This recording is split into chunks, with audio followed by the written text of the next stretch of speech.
வணக்கம் நண்பர்களே.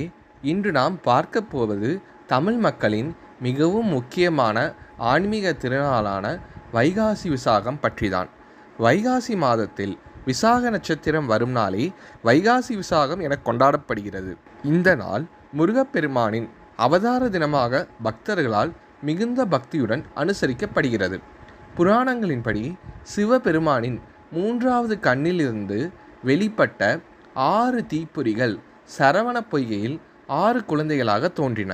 பின்னர் அன்னை பார்வதி அவர்களை ஒன்றிணைத்து ஆறுமுக முருகனாக அருள்பாலித்தார்.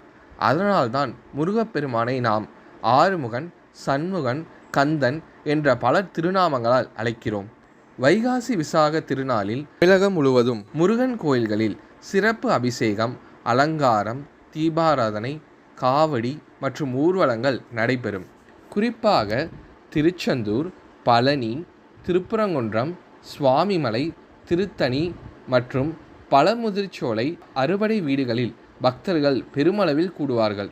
இந்த நாளில் பலர் விரதம் இருந்து முருகப்பெருமானை வழிபடுவார்கள்.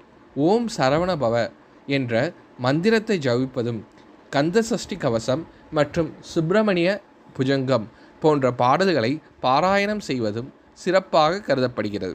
வைகாசி விசாகம் என்பது வெறும் திருவிழா மட்டுமல்ல, அது நம் வாழ்க்கையில் அறிவு, தைரியம், வெற்றி மற்றும் நல்ல எண்ணங்களை வளர்க்கும் ஒரு ஆன்மீக பயணமாகும்.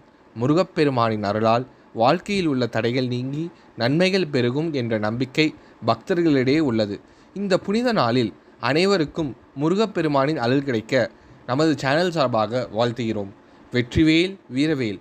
முருகன் அருள் எப்பொழுதும் நம் அனைவருக்கும் துணையாக இருக்கட்டும். நன்றி, வணக்கம்.